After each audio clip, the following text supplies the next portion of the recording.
Now it's nearly 2 weeks after the release of the Return of Rome DLC. It was a little bit controversial, let's say it like this, and the developers have reacted with a letter to the community in which they announced 2 major updates.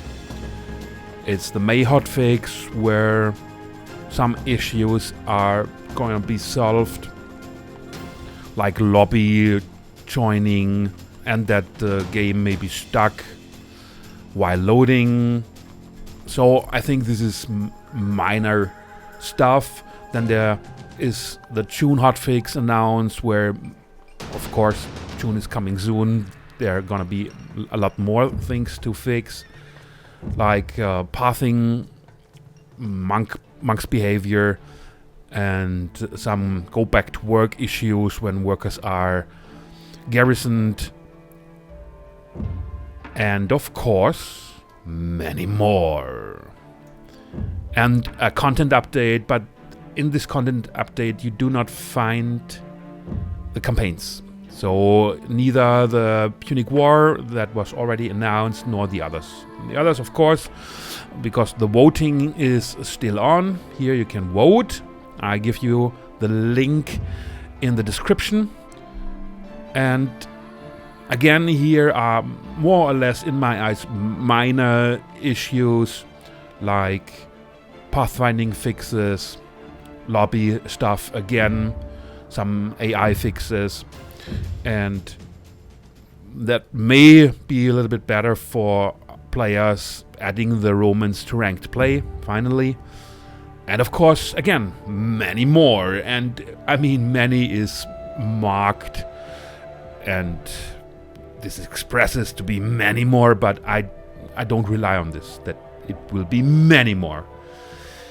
I hope that it will be many more, but I don't think so. But there's a lot of things to fix. Like I already said, I think they should have tested it better. But nevertheless, I appreciate really that they care for it and that they are doing it. Although I think it should have been done beforehand and not after the release. To stress out what people think, I'm gonna talk with you about the comments on my last video about Return of Rome. Like Stefan, who says the critique was necessary, and he says that he hopes that they add the Romans campaign. And of course a lot of people as well say they want the old campaigns and don't understand why they are not there. In the Definite Edition of Age of Empires they were there, so if you do it like this, it should be there. Because this is what Micha is asking, can you tell me what even is this DLC? Because this is the main question, what is it? It's not the thing that people maybe have expected, and what is it? That's the thing we're all struggling about a little bit. And so I can understand why they are not there, the original campaigns, because that is originally the content of the Definite Edition of Empires 1, but now it's a DLC that is not like a normal DLC. So what is it? That's the perfect question, and I'm gonna be talking about this in my review soon, because this is for me the main question of them all. What exactly is this that we have here? This needs more campaigns, says Ruben. At least they could bring the campaigns from Age of Empires 1, and of course 3 campaigns for that price is not that big. You have 5 scenarios in each campaign, so it's 15 missions more or less. I'm not sure if the old campaigns are the answer.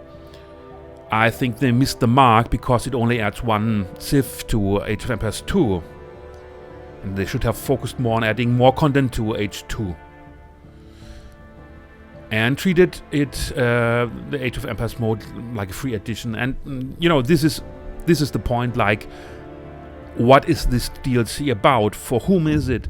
Is it for Age of Empires 1 fans who just want to play it in the more Definite Edition 2 style, or is this a real DLC like we all got them beforehand, like India, like the Dukes? I mean, this could have been a normal DLC, adding some civilizations and maybe some new campaigns, and this is it. Why not? All they had to do is add all those civs to Age of Empires 2. That's the biggest disappointment, and that's what I can totally sign. Totally. This is for me as well, and I think for many players, the biggest disappointment. I was pre-ordering it like a lot of people, and we all thought it's going to be exactly a normal DLC and not 1.5 point game in between mixed, but it's not in, and so on. Integrate ancient civilizations like Sumerians to fight medieval civilizations, asks Lucas. So if this is a good idea, I think he means. And Peter as well says, I don't want civs from classical antiquity in a Middle Ages game. And I can understand the problem in this, like, is it historical and so on, but just think about Age of Empires 2 like we have it. It's not historical at all. I mean, there are Aztecs fighting Chinese. And by the way, we already have Celts, Huns, and Goths, and they are the natural enemies of the Roman Empire, so they are no medieval civilization. So I don't think this is really causing a problem, because the civilizations all over the world fighting each other doesn't fit in a way in the historical scenario.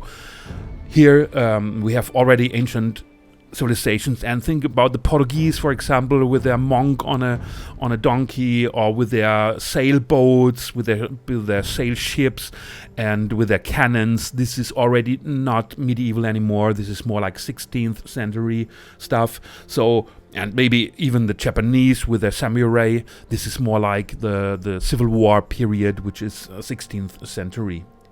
And I don't think that it has to be historically correct. So for me, this would not be a problem.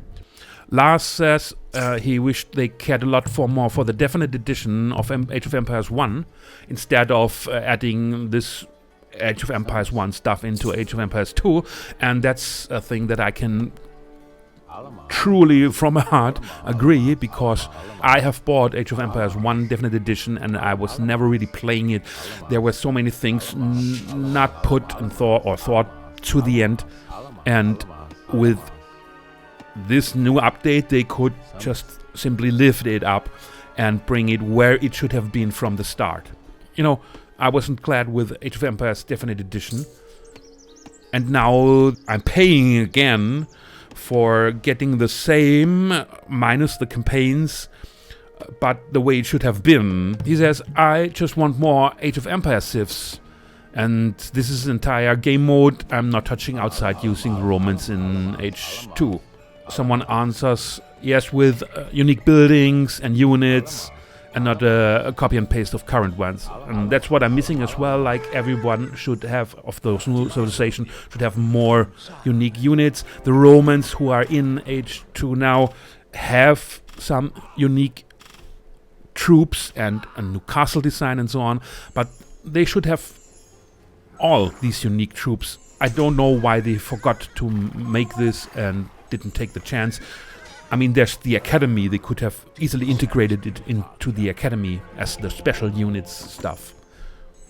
Total War Gameplay says that he would have liked barbarian factions in the campaigns, or maybe as a tribe, as a civilization. And yes, that would have been so cool if we have one of those Swaby Averni.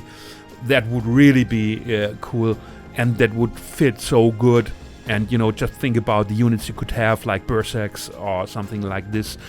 And he complains about in almost every campaign, the pop limit is 75, and I think this is a big letdown as well, because I don't like the way when missions or campaigns are built, like they are hard because of limitations, like the population limit or always time limits and so on. I don't like this. This is a forced pressure, and this is not good campaign building. I would love to have a good campaign, not based especially on the fact that I have really to one villager more and one less to think about it. I don't think that is a fun way of playing campaigns.